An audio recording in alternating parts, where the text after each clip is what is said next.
High, কেমন আছো সবাই? আশা করি সবাই খুব ভালো আছো। আমরা তো এর আগে কাতলা মাছ অনেকে অনেক রকমভাবে রান্না করেছি বা রান্না করে খেয়েছি বা খাইয়েছি। আজ আমি কিভাবে রান্না করছি তোমরা দেখতে থাকো।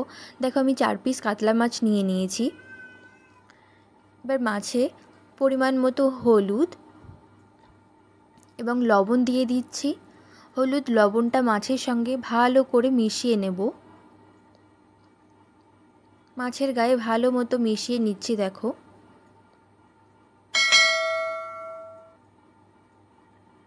এই সময়টা একটু সাবধান, হাতে কাঁটা ফুটে যেতে পারে।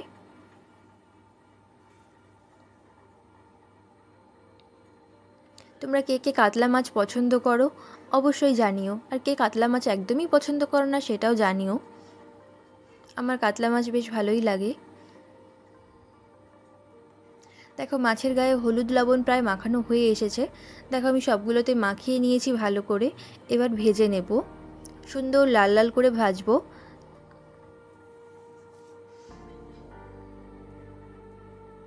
দেখো, কড়াইতে চলে এসেছি। এবার দিয়ে দিচ্ছি সর্ষের তেল পরিমাণ মতো। সর্ষের তেল দিয়ে মাছগুলোকে সুন্দর লাল লাল করে ভেজে তুলে নেব। দেখো, মাছগুলো দিয়ে দিচ্ছি এক এক করে। এক এক করে আমি প্রত্যেকটা মাছ দিয়ে নেব। দেখো, আমি 4 পিস মাছ দিয়ে নিয়েছি। এবার মাছগুলোকে সুন্দর লাল লাল করে ভেজে নেব। এক পাশ ভাজা হয়ে গেছে, এবার আমি উল্টে নিচ্ছি। উল্টে নিয়ে এবার অপর পাশটাকেও সুন্দর লাল করে ভেজে নেব। একটা মশলা তৈরি করে নেব। তার জন্য নিয়ে নিয়েছি একটা পেঁয়াজ, খোসা ছাড়িয়ে নিয়েছি। নিয়ে নিয়েছি রসুন এবং আদা, আর দিয়ে দিচ্ছি কাঁচা লঙ্কা, 1 চামচ মতো গোটা ধনে, আর দিয়ে দিচ্ছি কালো জিরে। কালো জিরে আমি 2 চামচ মতো নিয়েছি। আমার 4 পিস মাছের জন্য 2 চামচ যথেষ্ট। একটু জল দিয়ে দিলাম। এবার সুন্দর একটা পেস্ট করে নেব। দেখো, আমার মাছ ভাজা হয়ে গেছে। সুন্দর লাল লাল করে মাছগুলো আমি ভেজে নিয়েছি। মাছগুলোকে তুলে নিচ্ছি। একটা একটা করে আমি প্রত্যেকটা মাছ তুলে নেব।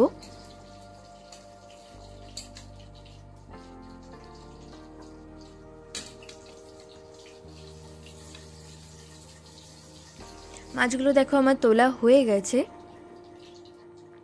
এবার ওই তেলে ভেজে নিচ্ছি আলুটা একটু লম্বা করে কেটেছি, একটুখানি হলুদ আর লবণ দিয়ে ভেজে নিচ্ছি। দেখো, আলুগুলোকে আমি সুন্দর লাল লাল করে ভেজে নিয়েছি।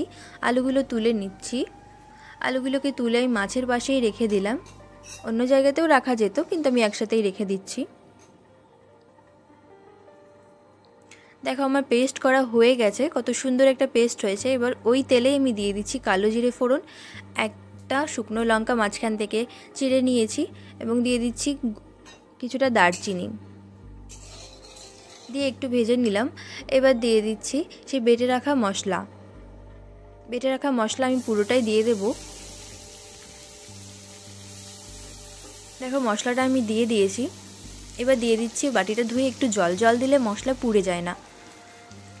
দিয়ে দিলাম একটু লবণ, একটু হলুদ, আর দিয়ে দিচ্ছি কাশ্মীরি লঙ্কা গুঁড়ো। যেহেতু আমি শুকনো লঙ্কা ব্যবহার করিনি, সেই জন্য আমি রঙের জন্য কাশ্মীরি লঙ্কার গুঁড়োটা ব্যবহার করলাম। তোমরা চাইলে শুকনো লঙ্কা ব্যবহার করতে পারো।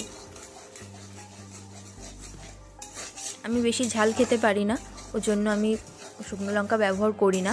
মশলাটাকে সুন্দর করে কষিয়ে নেব। দেখো, আমার মশলা থেকে কত সুন্দর তেল ছেড়ে দিয়েছে। আর একটু সময় কষাবো।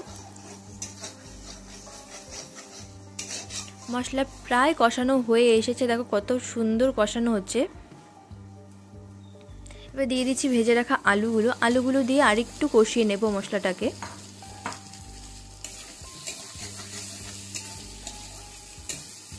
আলুর সঙ্গে মশলা কষিয়ে নিয়েছি।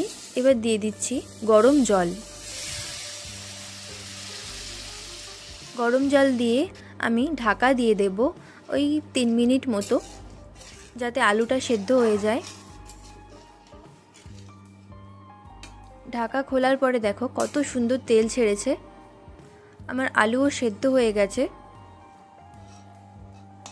দিয়ে দিচ্ছি ভেজে রাখা মাছগুলো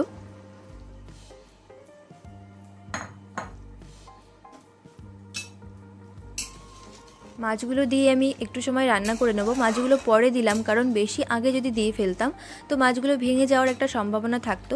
রান্না হয়ে গেছে। দিয়ে দিচ্ছি গরম মশলা গুঁড়ো, গরম মশলা গুঁড়ো দিয়ে একটু মিশিয়ে নেব, তারপর আমি নামিয়ে নেব। আমি একটু গামাখা করেছি, তার জন্য বেশি ঝোল রাখিনি, তোমরা চাইলে আর একটু ঝোল রাখতেই পারো। দেখো আমি নামিয়ে নিয়েছি, কতটা সুন্দর দেখতে হয়েছে, যত সুন্দর দেখতে হয়েছে ঠিক ততটাই সুন্দর খেতেও লাগে। তোমরা অবশ্যই করে বাড়িতে একবার এই রান্নাটা ট্রাই করো, তারপর আমাকে কমেন্ট করে জানিও তোমাদের কেমন লাগলো। আজ এই পর্যন্তই, চলো বাই।